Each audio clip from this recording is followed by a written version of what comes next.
Galera, sejam todos muito bem-vindos a mais um episódio do The Byte. Dessa vez a gente vai falar sobre polêmicas envolvendo microtransações. Esse é um assunto que voltou à tona por causa do lançamento do Dragon's Dogma 2. Tem outra polêmica envolvendo novamente a Twitch. E temos também uma entrevista do Phil Spencer em que ele fala sobre a Xbox e a indústria de games, o que vai render um papo por aqui.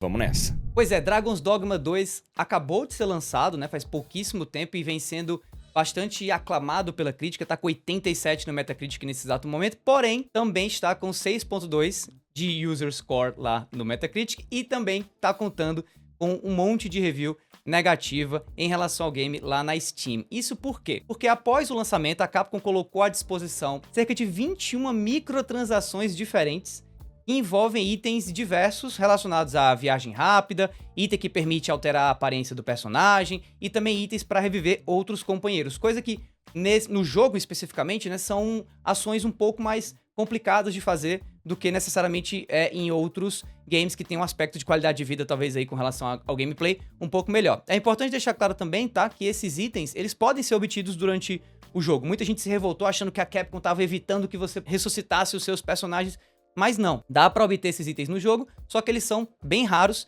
e difíceis de obter, né? Daí, após as reclamações, já que essa história já aconteceu há algum tempinho, a Capcom confirmou em um post de desculpas sobre essa mancada aí com relação às microtransações, e ela vai atender algumas reclamações feitas pelos usuários com updates futuros, e já tem um update pronto pra sair, inclusive, que traz algumas correções, né? Bom, enquanto a gente estava montando aqui a pauta do The Byte, o Vandep mostrou bastante interesse nesse assunto, né? Não necessariamente em relação a Dragon's Dogma, mas sim com relação a esse assunto de microtransação que voltou a virar pauta e que tem se tornado cada vez mais um assunto relevante na indústria, né, Vandep? Não, eu acho que essa questão sobre o Dragon's Dogma 2, ele realmente abre uma discussão muito mais abrangente em relação à indústria de games e as microtransações, né? Uma pesquisa feita em 2021 diz que aí tanto a EA quanto a Take-Two tiveram 75% das rendas deles de microtransações. A mesma Take-Two que dobrou o salário dos executivos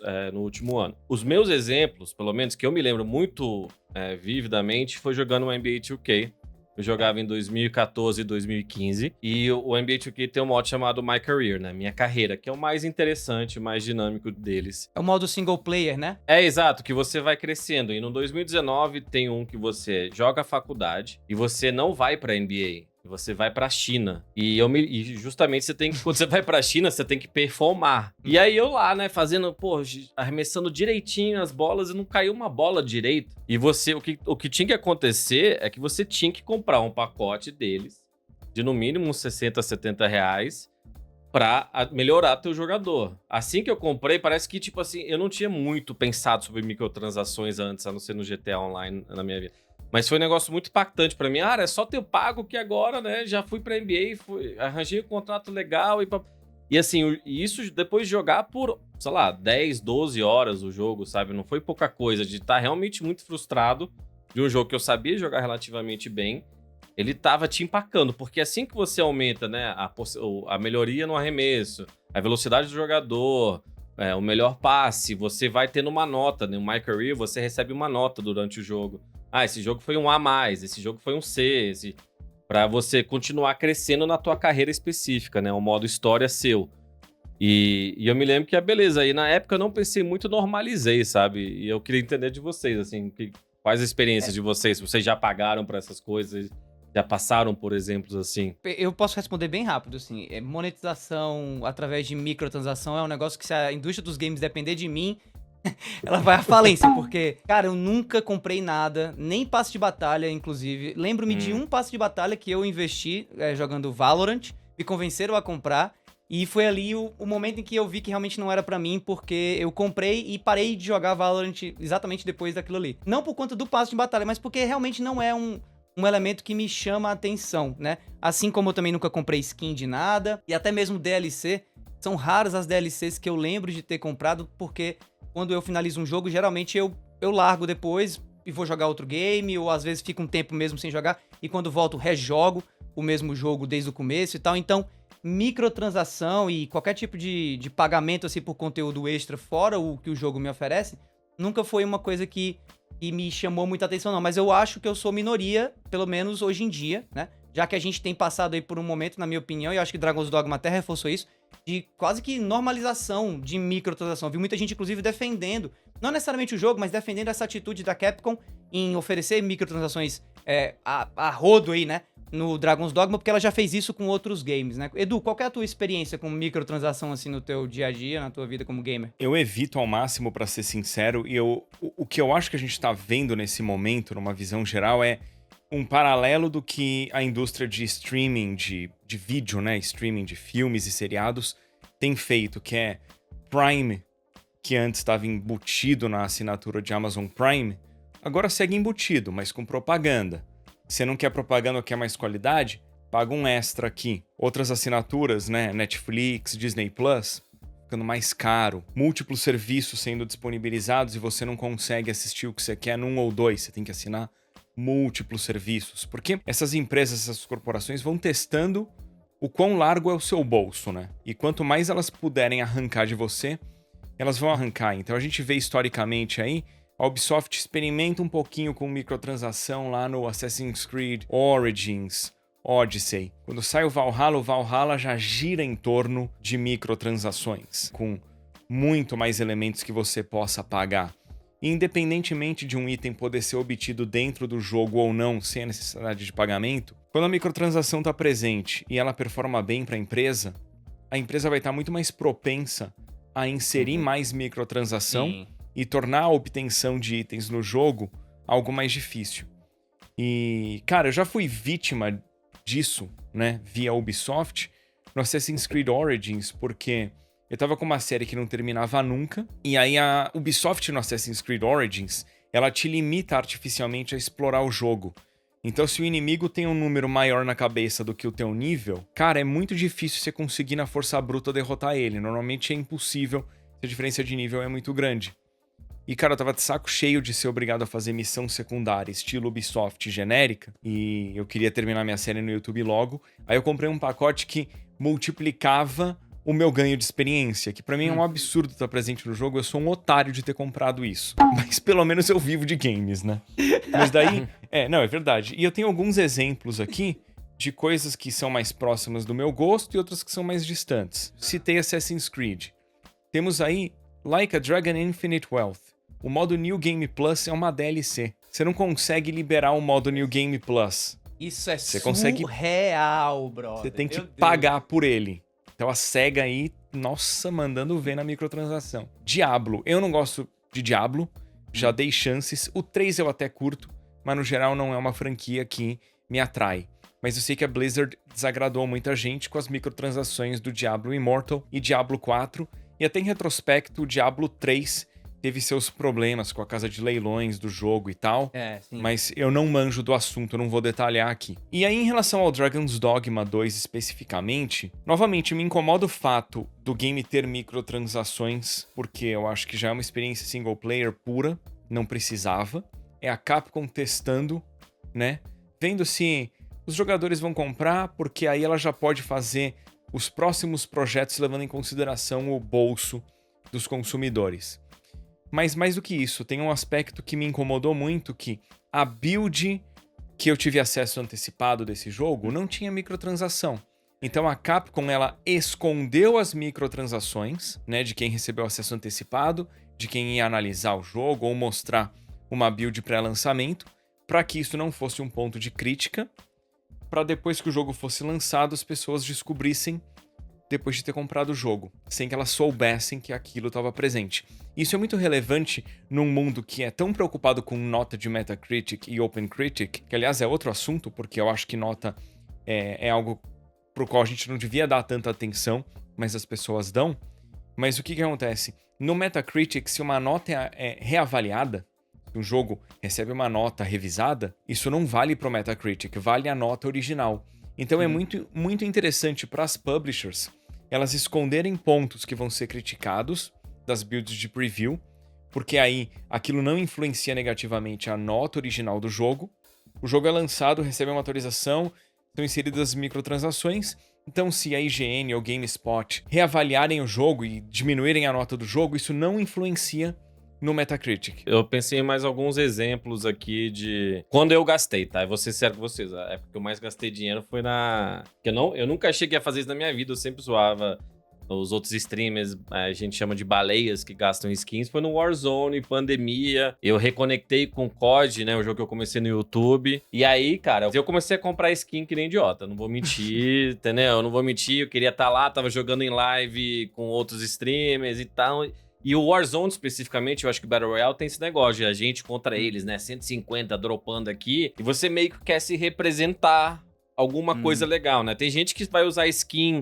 Tinha uma que parecia um wetsuit desses, né? Que as pessoas usam toda preta, que você não conseguia ver as pessoas. Eu era idiota que tinha uma roupa toda vermelha, assim, de couro, tá ligado? Brilhando, chamando atenção lá. Que nem o idiota, mas eu me sentia muito bem fazendo isso.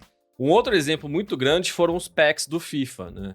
Que você comprava o pack para ter os jogadores para fazer a Weekend League, que é o grande negócio, que você joga de sexta a domingo, você monta teu time e você vai comprando packs, né? E você ganha. O próprio Adolfo, com quem eu trabalho, teve uma fase que uma boa parte do conteúdo dele era isso, mas ele tinha que gastar milhares de reais por mês como investimento para live, entendeu? Literalmente milhares e milhares de reais por mês, porque isso dava resultado em live. Quando ele abria um pack, né, que podia pegar um Cristiano Ronaldo ou um Pelé das antigas, ou Dourado, alguma coisa assim, as pessoas iam entrando na live, né? Então isso gerava muito entretenimento, mas ele preferiu construir um negócio muito mais orgânico pra live dele, entendeu? Tipo, então ele não depende disso. Dá pra abrir uns packs com pontos lá sem ficar gastando. Então, eu me lembro que isso foi muito grande. E o próprio GTA Online, né? A gente não pode deixar de falar desse assunto sem mencionar o GTA V Online, que essencialmente há 10 anos aí é o que mantém o jogo, né? Ele vende muito bem, mas é o que mantém a renda do jogo também muito em alta, né? Tipo... Esse era um ponto, assim, de novo, honestamente, pra mim, microtransação não faz sentido, especialmente se o jogo, você compra, né, ele antes, mas pra jogos free-to-play, né, justifica-se porque você tá recebendo aquela experiência toda gratuitamente e tal, e se você, obviamente, ganha dinheiro com isso, trabalha e tudo mais, aí também é de cada um e não cabe nessa discussão. Mas algo que a gente precisa discutir mais, eu acho que isso cabe um episódio dedicado no futuro, ou um episódio até com algum desenvolvedor fazendo parte aqui da bancada do debate, tem a ver com uma discussão que está começando a acontecer, né? Inclusive, até um dos tópicos que a gente vai tocar aqui com a entrevista do Phil Spencer, ele meio que toca nesse assunto, que tem sido o quanto esses novos modelos de negócio estão entrando dentro do mercado dos games para compensar, talvez, uma estagnação aparente do mercado ou altos custos de desenvolvimento dos jogos AAA atuais, né? Então, acredito que isso vai continuar sendo pauta e talvez até aumente, porque, de certo modo, faz sentido. Eu acho que não para essas empresas gigantescas, mas para estúdios menores que querem criar soluções, que querem criar experiências de jogo free-to-play ou até mesmo pagas, mas que também dependem daquela experiência ali para se manterem, para poder, né, desenvolver o próximo game, você oferecer algumas microtransações estéticas, né, cosméticas, que não necessariamente influenciem diretamente no gameplay, eu acho que esse é o ponto, né, você tornar o teu jogo um pay to win e tudo mais, eu acho que isso se justifica, especialmente nesses estúdios menores. Para estúdios grandes, talvez a coisa não funcione muito assim, porque a gente tem, né, altos salários sendo pagos lá no topo da pirâmide e muita gente na base dessa pirâmide sendo demitida, sendo colocada pra fora e os games só se tornando cada vez mais caros, né, ou pelo menos com mecânicas cada vez mais exploratórias, assim, em relação ao jogador, né? Não, eu só ia mencionar rapidamente 2 elementos. Um é loot box, que, cara, é meio que uma aposta, né? Você não sabe o que vai vir dentro da loot box, tanto que isso tá passando por processo de regulamentação em diversos países. Tomem cuidado, porque a loot box, cara, é uma forma de te viciar. Você se lembra do exemplo do Syndicate e do Team Martin, cara, do CS Lotto? Isso foi comprovado, que eles eram sócios num site chamado CS Lotto, e eles faziam vídeo e live abrindo as loot boxes, e nossa... Que coisa maravilhosa, recebi uma arma aqui, uma skin de uma arma que vale $10 mil. E eles não tinham revelado que eram sócios desse site, entendeu? Então isso foi a primeira grande controvérsia em relação a loot boxes. Não, de loot box, aí eu não tenho certeza, mas que eu me lembre nesse caso aí, eles estavam até manipulando o sistema para quando eles envolvidos lá do CSGO, Lotto, quando eles abriam... Tava manipulado, né? Isso, e eles recebiam a melhor skin E aí a pessoa via aquilo, achava que era orgânico, pagava por isso, né? Que eu acho que o CS, inclusive, a gente não mencionou aqui, eu acho que é onde esse negócio de skins também, realmente, depois de bastante tempo, CSGO, e skins que valem $60 mil algumas, sabe? Uma faca de uma skin única. Mas aí é importante, Van Depp, esclarecer, e eu tava até conversando com um aluno meu na faculdade, inclusive, sobre isso, e ele que esclareceu pra mim, e eu já tô antecipando comentários que a gente vai receber aí. Esses casos de skins ou facas, né? Enfim, extremamente caras em CSGO, eles são muito justificados através dos usuários, no argumento de que ali, muitas vezes, é o usuário vendendo para o usuário. E aí, como é um marketplace, você oferece o que você quiser e a galera paga se quiser. Outra coisa é quando a própria empresa, ou num esquema como esse do CSGO Loto, né, coloca valores lá em cima, como, por exemplo, o cavalo do Diablo, acho que foi do Diablo 4 agora, tava sendo vendido por $60. Então, tipo assim, é um negócio que, pra quê tão caro assim, né? Um aspecto do FOMO, né? O FOMO é a expressão em inglês do Fear of Missing Out, aquela ansiedade, aquele medo de você perder uma oportunidade. E as empresas fazem muito isso, né? O Fortnite eu não sei como anda a loja hoje em dia, mas na época que eu jogava há muitos anos, a loja era baseada no Fear of Missing Out. Ô, pessoal, posso comprar essa skin por mais 2, 3 horas? Tô na dúvida, vou comprar. Quando que vai aparecer isso de novo? Só vai aparecer daqui a um ano, nunca mais vai aparecer, eu preciso comprar isso agora. Então isso aí, cara, tá mexendo com o psicológico das pessoas. E o tenso é saber que tem muita molecada nova jogando, que aí começa a ter esses problemas de ansiedade e de gastar dinheiro naquilo que não pode por causa de um jogo. É complicado, precisa de mais regulamentação, e regulamentação feita para proteger a população, não para beneficiar a corporação multibilionária que nem rolou com copyright, né? Eu acho que é um ótimo argumento, um bom lembrete isso de criar um senso de urgência, é por isso que é um ótimo argumento mesmo, para pessoas ansiosas, para adolescentes que não têm acesso ao dinheiro, tem que usar o cartão dos pais, e aí os amigos têm, né? Então, eu como adulto, no meio da pandemia não tinha nada para fazer, jogando Warzone, isso me dava um negocinho legal. Deixa eu montar minha arma desse jeito, esse aqui deixa a arma, entendeu? Tipo, mas era um negócio puramente estético, de fato, sabe? A não ser que quando tinha uma skin que você podia se esconder melhor, porque ela era mais escura ou algo assim. E daí vira meio que um pay to win também, né? Isso. E aí eles não bloqueavam essa, aí você via que fica impregnado com isso, o lobby, né? E aí todo mundo fica reclamando. E isso também acontece muito no mobile, obviamente, né? Muitos jogos que você ou baixa de graça e para de ver ad assim, ou tem umas comprar mais vida, né? O Candy Crush é assim. Também tá vendo uma entrevista do Kevin Chow, da Kaban. Kaban é uma publisher de jogos mobile. Ele fez um argumento interessante, que 80% do mundo tem smartphone. Claro que existem celulares que quase não vai rodar nada, né? Mas em potencial são 6 bilhões de clientes, assim, que a indústria mobile pensa, e por isso que as microtransações também são tão grandes nesse mercado. Eu sei que minha mulher é muito mais gamer que eu. Ela joga o Two Dots há 3 anos, toda noite, entendeu? Tipo, absolutamente toda noite ela joga isso. E é um mercado totalmente paralelo que grande parte do dinheiro lá também são microtransações, né? Então... Só pra vocês terem uma ideia, dados do ESA, né, da Entertainment Software Association, videogames são o foco principal de crianças nos Estados Unidos em relação a presentes de Natal. Então a criançada, em vez de estar pedindo jogo, tá pedindo V-Bucks ou Robux, né, que é o dinheirinho do Roblox, pros pais. Isso é algo que eu não sei como que é hoje em dia no Brasil, eu não faço mercado no Brasil há muito tempo, mas aqui você vai fazer na hora do checkout, em qualquer mercado assim, tipo Walmart, o equivalente de um Pão de Açúcar, de um Carrefour, sempre tem os cards ali. Cara, sempre eu vejo molecada pegando o card do Roblox ou de Fortnite pra pedir pros pais. É justamente aquela compra impulsiva, né? Justamente perto da onde vai pagar as compras. Só um cartãozinho aqui, mãe, $10, entendeu?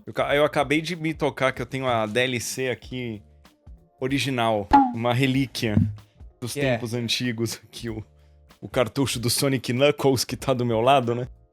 Que aí você encaixa o Sonic 2 ou o Sonic 3 aqui. Só pra contextualizar, o Sonic Knuckles... ele foi lançado meio que como continuação, meio como história paralela do Sonic 3. A SEGA tinha fechado uma campanha de promover o Sonic 3 no McLanche Feliz, mas era para um mês específico, não podia atrasar. Então lançaram tipo Sonic 3 não finalizado. Aí veio o Sonic Knuckles, mas dá para encaixar o Sonic 3 no Sonic Knuckles e vira o pacote completo, a visão original dos desenvolvedores. Bom, gente, nossa queridíssima Twitch está de volta às notícias com mais um anúncio. de que, a partir do dia 29, já passou de março, conteúdo que foca em partes íntimas por um período prolongado não é permitido mais. Assim, o que é um período prolongado, né? Primeiro que não especificaram isso. Eu não sei, um pouco de contexto, gente. Esse é um assunto difícil, como homem, até ficar falando disso o tempo todo. Mas vamos dar contexto. A razão é que algumas coisas. Tinham pessoas que estavam com ou 2 ou 3 câmeras. Uma normal. Existia um conceito de cadeiras transparentes. Então, uma câmera bem na nosso queridíssimo bumbum, ou outro em outra parte do corpo. Basicamente, vamos ser claro, vão cortar câmeras em bundas. Eu acho que é assim que a gente pode falar, que é o propósito disso, né? Também existem casos de que as pessoas estavam botando tela verde como short. Nossa. Então, a gameplay era projetada de novo, o nosso queridíssimo bumbum. E eu acho que as pessoas vão esticar a corda e a Twitch vai ter que ir lá falar, não, agora não pode, né? As especificidades dessas regras que a Twitch vai implementando são um pouco, não vou dizer complexas, mas eles têm que acabar especificando muito o que pode fazer e o que não pode, e as pessoas estão abusando, entre aspas, e dá resultado, né? Essas lives aí que a gente falou estavam indo super bem, né? E tem a questão de, tem que usar biquíni. Se usar biquíni, tem que ter alguma jacuzzi, alguma piscina por perto. Aí as pessoas estão comprando uma piscina inflável minúscula para um cachorro e deixando do lado e nunca entrando, nunca interagindo com ela. E assim, é difícil. Eu queria até saber a opinião de vocês, obviamente, e do chat também, as mulheres que nos acompanham, né? Então, as coisas estão como são, né, na Twitch. O que vocês querem dizer sobre isso? Isso é um reflexo do quão mal administrada a Twitch é, quão largada como plataforma é, como que virou a plataforma que as pessoas que querem abusar do sistema veem como oportunidade. Cara, a Twitch podia simplesmente pegar os termos do YouTube que são públicos, as diretrizes da comunidade, e copiar. Ela podia simplesmente copiar. Não quer copiar? Troca as palavras ali, mas mantém o texto, a base do texto a mesma, sabe? Mas não, a Twitch ela fica se enrolando e toma uma decisão e volta atrás. Ou tem que justificar a decisão que tomou pra explicar melhor, porque tava mal explicado. Atualização rápida sobre essa história aí da Twitch que a gente tá discutindo nesse episódio do The Byte. 2 dias depois que a gente gravou o episódio, a plataforma saiu banindo Deus e o mundo exatamente pela violação dessas novas políticas relacionadas a esse conteúdo sexualmente sugestivo. O mais curioso é que vários desses streamers que foram banidos, 2 horas depois praticamente, tiveram, né, os banimentos revogados pela Twitch e estão de volta à plataforma. Motivo? Só quem tá à frente da Twitch sabe, né? Só reflete como que é uma empresa em plena decadência, perdendo usuários, perdendo aí streamers, e virou o recanto feliz da galera que quer abusar do sistema, né? E é uma galera que, tipo, não ganha público, né, na verdade. Ganha viewers que não estão lá pra acompanhar a parte artística. Eu vou dar um exemplo meu, assim, que vira e mexe aparece alguém extremamente mal educado no canal, assim, deixa algum comentário estúpido, assim, tipo, você tinha que ficar quieto, deixa eu ver o gameplay, vou vazar daqui. Eu penso comigo, meu querido, você acha que eu tô preocupado que você tá vazando daqui? Eu tô dando graças a Deus que você não é o meu público. E essas pessoas parecem que querem conquistar justamente esse maluco que eu não quero me acompanhando, né? Definitivamente tem público pra todo mundo, né? Acho que a parada é essa. O problema é a Twitch optar ser a plataforma que aceita esse público, né? Porque, na verdade, os streamers que fazem o que fazem lá na Twitch hoje em dia não fazem por conta própria, necessariamente, né? Eles fazem porque, primeiro, existe uma conivência da própria plataforma. A Twitch tem deixado, né? Até por essa própria mudança aí dos termos com relação a esse conteúdo sexualmente sugestivo, que ela não define com clareza o que é que significa. Isso já denota um pouco que ela quer deixar um espaço ali pro streamer poder entrar e continuar aproveitando, né? E continuar farmando as views na plataforma. E ao mesmo tempo tem a ver com o público que hoje em dia a Twitch acaba cultivando, né? Que vai atrás desses streamers aonde quer que esses streamers estejam, né? O que mais me chama a atenção sobre isso, eu queria muito saber a opinião do Vandep a respeito disso, porque ele já tocou no assunto dessa outra plataforma concorrente da Twitch algumas vezes aqui no The Byte, é o quanto parece que a Twitch hoje, ao invés de tentar montar um case para ser um contraponto ao YouTube, ela tem tentado se aproximar cada vez mais da Kick. Tem parecido que hoje, o que a gente ouve falar da Kick sobre as polêmicas que acontecem lá. Parece que a Twitch olha pra isso, parece que o CEO, né, o velhinho simpático da Twitch, olha pra isso e faz assim, gente, esse é o caminho, vamos aí, temos que fazer que nem eles, porque, cara, não é possível. Eu não sou tão fã da Twitch assim, eu não sou tão adepto à plataforma como boa parte de quem tá acompanhando aqui a gente talvez seja, mas, cara, eu conheço uma Twitch diferente, né, eu conheci uma Twitch diferente, né, que plataforma é essa hoje que tem evoluído cada vez mais pra cada vez mais expor a decadência dela mesma, né? Assim, como é que tu enxerga, Vandep, essa evolução da Twitch nesse sentido, parecendo cada vez mais uma Kick e cada vez menos um concorrente direto do YouTube? Ah, sim. Inclusive, você vê pessoas fazendo cassinos lá que inicialmente não podia, e aí tem uma linha lá que, não pode fazer assim, mas pode fazer assim, entendeu? E assim, até entrei aqui no... Vou ser sincero com vocês, até entrei na Twitch agora e... Tem justamente alguém me recomendando uma live de cripto. Nossa. Pools, hot tubs e beaches, né? Piscinas, jacuzzis e praias. E é basicamente isso, sabe? Tipo, já tem um problema de discoverability, que a gente chama. O YouTube também, eu acho que até mais pra lives e tal, mas a Twitch é home, e a home não é personalizada. A home tem um carrossel que chama da home. Já conversei com a própria Twitch de como que você... entra, né, que fica lá, aparece, divulga a tua live pra todo mundo que entra na Twitch. Então, eu acho que eventualmente eles devem tentar fazer uma experiência um pouco mais personalizada. E aí, em relação à comparação com a Kick, cara, tudo que a gente ouve, que a gente falou aqui bastante sobre a entrevista do pessoal com o Dan Clancy, né, que é o CEO, é falta de dinheiro. Sentei pra almoçar com a Twitch semana passada também, assim, sabe? E aí alguns funcionários aqui do Brasil. E aí isso é muito... vem na cabeça deles, que não tomam as decisões também, que não estão só lá na linha de frente, a pressão interna que existe de se tornar um pouco mais rentável. E hoje em dia parece que não interessa mais para a Amazon ter uma plataforma onde as pessoas jovens estão para tentar entender, né? Então, se a Amazon decidir acabou essa bagunça, ninguém da Twitch vai poder, tipo, impedir isso. Uma ferramenta que eu acho interessante da Twitch, que é muito pouco conversada, é o Turbo. Não sei se vocês sabem que o Turbo é tipo o YouTube Prime da Twitch. Antes não existia no Brasil, depois estava quase R$60 e agora tá R$26,99. E a Turbo é uma coisa que a gente fala de mensagens da Twitch, né, e a comunicação, e isso eu passei para eles diretamente também. Pouca gente sabe que o Turbo tem o mesmo efeito para a Twitch que o YouTube Premium tem no YouTube em relação pro criador de conteúdo. Que, assim, eu penso, o Turbo tá R$27, eu posso comprar basicamente 3 ou 4 subs com esse valor, eu vou dar o sub porque vai ajudar mais. Só que não, a pessoa que assiste o canal com o Turbo, ele vai dar o mesmo tipo de renda como se fosse o YouTube Premium, que dá um dinheiro a mais, entendeu? E a Twitch não conversa isso, a maioria dos streamers não promove o Turbo, e muita gente não compra o Turbo porque fala, não, eu quero que o streamer saiba que eu tô de fato apoiando e desse jeito eu não vejo propaganda, né?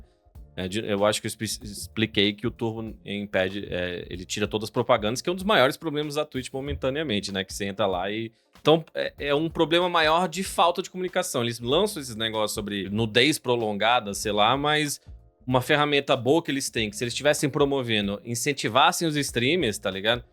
Só que a maioria não sabe. Maria não sabe, eu tive uma call separada desse almoço que eu tive com outro criador meu, com outra parte do staff, e essa pessoa falou pra gente, cara, a gente tem que ficar divulgando o Turbo, vocês têm que divulgar o Turbo, mas nunca tinha vindo. Porque as pessoas achavam que prejudicava os criadores e não ajudava. E os creators cada vez mais infelizes, por isso que a gente já falou tanto aqui sobre o pessoal procurando alternativas no YouTube. E aqui que é o que já falei, falta maturidade. Parece que toda vez que a gente vê no criador deles, no streamer deles, alguma controvérsia, sabe? De alguém sendo banido do Japão ou fazendo uma live. Eu acho que é um problema. Eu acho que pra ser streamer hoje em dia, não sei se eu recomendaria, né? E a gente em breve vai ter um convidado pra falar mais disso também, que vai ser bem legal e entrar mais a fundo sobre streamar no geral, mas não sei. Eu não acho que vai ter uma solução momentânea, caras, pra isso, sabe? Galera, vamos entrar agora no Boletim Nuvem. Isso aqui é um oferecimento da Nuvem, nossa parceira, publisher, revendedor oficial de chaves, plataforma excelente, recomendamos muito a Nuvem. Eu vou abrir o Boletim Nuvem mencionando para vocês que faz pouco tempo saiu uma atualização para o PlayStation 3. É uma atualização de firmware de sistema que tem como objetivo atualizar a chave do leitor de Blu-ray. E isso vale a pena para quem assiste Blu-ray, filme, seriado no PlayStation 3, mas se você só joga, e principalmente se você joga offline, não faça a atualização do PlayStation 3. Eu vou explicar por quê. PlayStation 3, quando vai fazer uma atualização de sistema, ele dá uma verificada nos componentes do sistema. E o Play 3 já tá ficando antigo. Alguns PlayStation 3 estão apresentando problema, por exemplo, na plaquinha de Wi-Fi, que não é necessária para você jogar um jogo.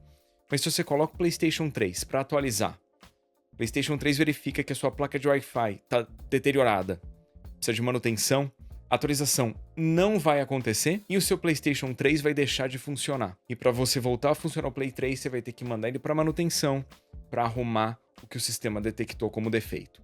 Não corra o risco, deixe ele em modo offline. O meu, por exemplo, eu já desconectei, não vou mais conectar, não vai dar para sincronizar troféu, mas pelo menos eu sei que eu posso jogar os meus games no Play 3. E o Play 3 é de uma época em que os jogos vinham em disco e o disco rodava o game direitinho do início ao fim. Claro, existiam patches, por exemplo, Dark Souls 2 é um game que no Play 3, sem patch, ele roda bem travado, mas roda, eu zerei ele sem patch. Então, minha recomendação é não atualizar o PlayStation 3 para você não correr o risco do seu console virar um tijolo de luxo, beleza? E agora eu passo a palavra a alguém que vai falar sobre um tal de Phil Spencer. Este alguém sou eu. Sim, vamos falar de Phil Spencer. Vamos entrar aqui na cota Xbox do The Byte, porque, cara, eu tava até comentando isso no Twitter e também no grupo do The Byte recentemente, né? Tipo, como esse ano, ao mesmo tempo que é um dos anos mais complexos e difíceis pra Xbox, né? É o ano que o Phil Spencer mais deu entrevista, né? Assim, impressionante que o cara,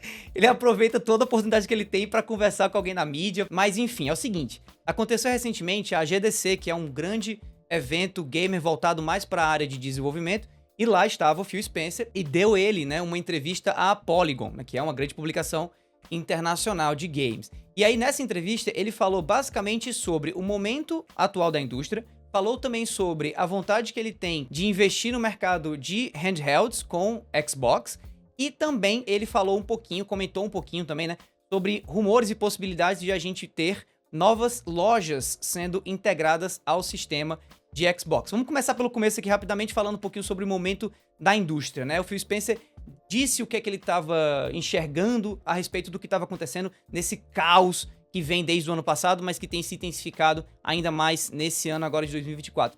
Ele afirmou que hoje em dia fazer jogos AAA tem custado cada vez mais caro e que tem trazido cada vez mais riscos envolvidos nesse processo de desenvolvimento, o que tem também exigido modelos de negócio mais, digamos, novos, inovadores. E eu tô colocando aqui agora palavras minhas, mais agressivos também. E aí ele fez uma correlação interessante que eu queria até perguntar pra vocês o que é que vocês acham. Ele justificou que boa parte das demissões que estão acontecendo na indústria, inferindo aí que talvez também ele esteja se referindo, né, às demissões de Xbox, tem acontecido exatamente por conta disso, por conta dessa estagnação do mercado, desse momento difícil e dessa necessidade das empresas de se readaptarem com novos modelos de negócio para se adaptarem a essa nova realidade. E aí eu queria perguntar pro Edu, sei que o Edu já falou bastante sobre isso, a gente já tocou nesse assunto, mas assim, olhando, tentando enxergar um pouquinho, né, pelo lado do Phil Spencer, faz sentido essa leitura do bam de Xbox sobre o mercado? Dá para acreditar em tudo que ele tá mencionando como uma justificativa das demissões em massa de Microsoft, ou pelo visto é balela de PR mais uma vez e é algo que ele poderia muito bem ter feito como executivos de PlayStation fazem, e até mesmo de Nintendo, que também tá envolvido agora um pouco com demissões, que é falar menos e deixar o tempo passar para ver se o pessoal esquece? Então, o Phil Spencer, ele tem uma moral enorme dentro da Microsoft porque ele viabilizou a compra do Minecraft. Isso dá um respaldo enorme para ele internamente, fora que ele foi o responsável também por desfazer a bagunça que foi feita lá na época do Xbox One. Com aquele anúncio da E3 que foi horroroso. O Phil Spencer pegou aquela bomba e ele conseguiu resgatar a paixão dos fãs e dar um rumo melhor pra Xbox naquele momento. Mas de alguns anos pra cá já eu sinto que o Phil Spencer, por mais simpático que ele seja e seja um cara bacana, eu acho que ele tá muito ruim em termos de PR, porque ele fala mais do que deve. Muitas vezes ele confunde o público e ele não dá confiança pro fã de Xbox ou pra pessoa que considera comprar um Xbox de investir na marca, no fim das contas.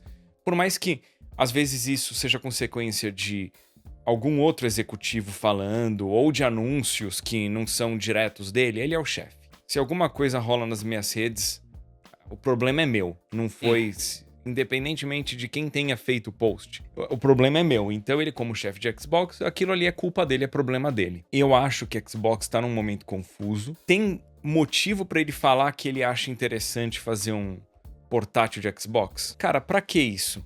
Porque agora, possivelmente, um monte de gente vai pensar: eu ia comprar o Xbox, mas vai ter um portátil, acho que eu vou esperar. A SEGA cometeu esse erro lá no passado, de o Saturno era o console da geração, a SEGA vai e fala que o Saturno não é um futuro da SEGA. O que você tá comunicando pro seu consumidor? Não compre um Saturno, não é? É isso que eles têm feito. Aí tem vazamento, vai ter um modelo branco do Xbox Series X que não tem leitor de disco. Vazou isso e o que a pessoa pensa? Putz, vou comprar o Xbox Series X agora para ter o meu com leitor. Ou não vou comprar agora porque vai ter modelo novo. Será que esse modelo novo vai ser melhor? Então, assim, eles criam uma confusão na cabeça do consumidor. E aí, em relação a desenvolvimento de games, óbvio que tá ficando cada vez mais caro. As equipes para desenvolver um AAA estão cada vez maiores. São jogos que levam cada vez mais tempo para serem finalizados. Mas existe um meio do caminho aí que a própria Microsoft entende.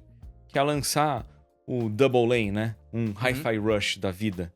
O próprio Hellblade 2 é um Double A, não é um Triple A. Então acho que você consegue começar a distribuir os seus lançamentos dentre jogos de um orçamento enorme e outros jogos que preenchem as lacunas, que têm orçamentos menores, mas que entregam uma boa experiência de jogo para o usuário.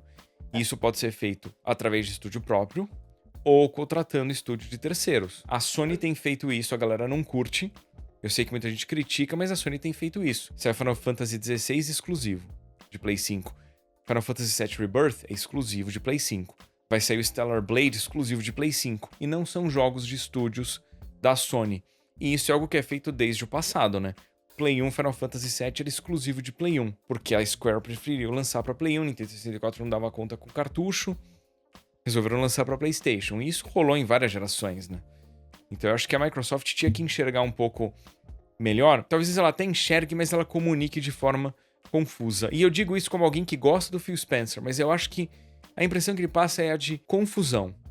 Tanto pra mídia especializada, quanto pra galera mais distante, mais casual. Eu fico também pensando muito nessa compra da Activision Blizzard, sabe? Tipo assim, será que foi mesmo uma boa essa de ter trazido, né, esse monte de IP, mas ao mesmo tempo esse monte de estúdio de desenvolvimento, esse monte de profissional pra dentro da Microsoft, pra dentro de uma estrutura que já tava, assim, bastante repleta de outros estúdios, né, e de outras IPs, dentro de um calendário que ainda não se provou, né? A gente vai ter no futuro aí o jogo do Indiana Jones, a gente vai ter agora, daqui a pouco, o Hellblade 2 e tal. Realmente, os títulos exclusivos de Xbox estão começando a sair, mas ao mesmo tempo, aquilo que você falou sobre a questão da confusão, né? Será que esses títulos de Xbox vão ser exclusivos mesmo, né? A gente não sabe, por conta dos movimentos que o Phil Spencer tem feito. Parece que o Phil Spencer hoje, ele tá, digamos assim, equilibrando uns 30 pratos diferentes acima da cabeça dele, sabe? E a gente não sabe muito pra onde que o Xbox tá arrumando enquanto plataforma, apesar de que aqui e acolá a gente vê algumas notícias positivas, né? Recentemente, o xCloud, né, o Xbox Cloud Gaming, a plataforma de cloud gaming de Xbox, anunciou que tá dando agora suporte a mouse e teclado, né? Tipo, fantástico. Já pensou você poder jogar o seu jogo de estratégia favorito em qualquer lugar, dependendo apenas de acesso à internet, né? Jogos esses que são jogos muito mais fáceis de você rodar por meio de streaming do que jogos de FPS, do que jogos que necessitam de movimentos precisos de controle, né, e tal. Então, assim, tem coisa boa aí, né? Nessa própria entrevista que o Phil Spencer deu à Polygon, ele fala sobre essa vontade que ele tem de começar a tratar Xbox enquanto plataforma de uma maneira mais parecida com o que a Microsoft faz com o Windows, né? Ou seja, abrindo, né, as fronteiras, digamos assim, de Xbox para receber, inclusive, varejistas online parceiros, como o itch.io, como a loja da Epic, né? E isso é um negócio que eu não vejo o PlayStation fazer tão cedo, se é que um dia vai, mas se é algo e a Microsoft abraça, eu acho que isso é algo muito bacana, assim. Eu, pelo menos, como usuário de Xbox, né, já falei que eu tenho 2 Xbox aqui em casa, eu tenho o Series S e tenho o Series X, eu acharia incrível se eu pudesse ter acesso à minha biblioteca de jogos da Epic Store e à minha biblioteca de jogos do itch.io no meu Xbox. E isso aumentaria muito a minha proposta de valor em relação ao PlayStation. E aí eu queria até fazer essa pergunta pro Vandep. Vandep, você tá com o seu Nintendo Switch aí, né? Mas há pouco tempo atrás estava naquela de será que eu compro um PlayStation, será que eu compro um Xbox, né? Dentro dessa dicotomia aí, PlayStation e Xbox, uma abordagem mais aberta como essa de Microsoft, né? Parecida com o que a Microsoft fez com o Windows, te faria ir mais pro lado de Microsoft do que pro lado de PlayStation? Não, cara, é uma boa pergunta, sim. Que nem eu falei, eu tive 360, eu tive uns 360 por causa do Red Light. E aí o Xbox One foi a primeira vez na vida que eu de fato tinha dinheiro, então eu comprei na primeira semana, assim, aqui no Brasil. Se eu não me engano, o que aconteceu nessa época? O PlayStation 4 saiu por R$ 4.000, né? E o Xbox One saiu por 2.300. E pela primeira vez, assim, de fato, eu pude chegar, não, quero esse é o valor, e aí eu comprei o Xbox One. Aí depois eu tive o PS4 Pro pra jogar também o God of War e o Spider-Man e tal. E eu não sei o que me farei. Eu ainda tô mais inclinado a esperar o próximo PlayStation 5 Pro, e eu acho que é isso que eu vou fazer na minha cabeça, sabe? Eu acho que vai ter que ter alguma mudança muito drástica pra eu voltar ao Xbox. Eu não sei porquê, tá ligado? É só um feeling meu mesmo. E só pra comentar e finalizar a entrevista dele, eu acho que a grande coisa que ele falou, que me chamou a atenção, foi que a indústria enfrenta limitações na criatividade devido aos fracassos recentes. E aí eu acho que isso tem muito a ver com o que a gente fala das demissões. Claro que esses fracassos recentes foram produzidos durante a pandemia e tal, mas assim, eu acho que todo mundo que já passou por uma empresa de layoffs raramente lembra desse momento como... Ah, não, agora a gente vai ser produtivo, agora as coisas vão dar certo, entendeu? Tipo... ou até para reduzir custo, entendeu? Então, eu acho que as pessoas engajadas na produção de jogos, vendo a inteligência artificial vindo aí, vendo que eu posso fazer tudo certo, eu posso ter tido um impacto muito positivo num jogo, seja diretamente na parte criativa, que gerou renda para eles, eu posso ser cortado, eu posso ter feito tudo que foi pedido e além num crunch. Então, eu acho que eu queria só enfatizar essa questão dos layoffs mesmo, e é por isso que a indústria tá assim, cara, porque é muita desmotivação. Layoff não resulta em custo mais baixo, em aumentar a produtividade e até como solução para os problemas no geral. Então, eles tentaram ir por esse caminho e a gente vê que o buraco é muito mais embaixo, sabe? Que não adianta, vamos cortar a gordura aqui das empresas, vamos deixar um staff menor. O que isso vai acontecer, sabe? E a gente vê de novo, a gente vê pessoas, executivos, cargos mais altos, ganhando cada vez mais dinheiro. Então, por que tem para eles e não para o resto do pessoal? E é aquela discussão que a gente teve também de vamos fazer 20 jogos de $10 milhões, sabe? Vamos experimentar algumas coisas diferentes, ou a discussão de live service e AAA. Mas eu acho que o que o Edu falou, que o Phil Spencer, já tive reunião com o Phil Spencer, quando eu trabalhava na Mixer, a Mixer estava no momento lá, pós-Ninja, e ele entrou em algumas reuniões com a gente para conversar e para acalmar. E beleza, uns 3 meses depois a gente descobriu no Twitter que a empresa tinha sido vendida pro Facebook. Valeu, Phil Spencer, obrigado.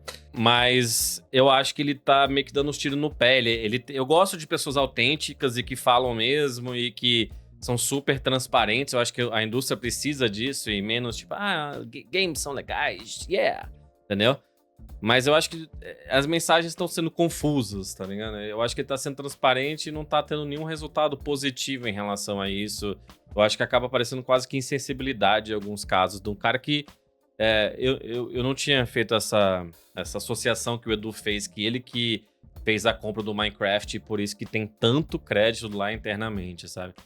E eu sei, e ele é tipo um deus, tá? Eu passei 2 semanas lá em Redmond, lá, a sede da Microsoft, e tipo assim, as pessoas falavam dele como se fosse, sabe, o cara. E justamente isso foi começo de 2019. A gente tava lá, o escritório da Mixer era junto com o do Xbox, e inclusive a Microsoft, isso eu digo que faz bem, tá?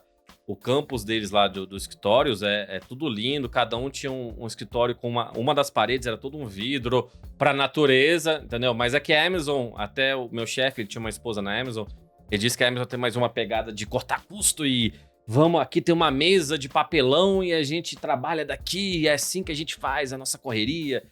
E a Microsoft, pelo menos quando, né, o staff lá falava, e como a gente tava lá, tinha tinha bastante comida saudável. Eu me lembro que a gente podia pegar leite de amêndoa, tudo que queria.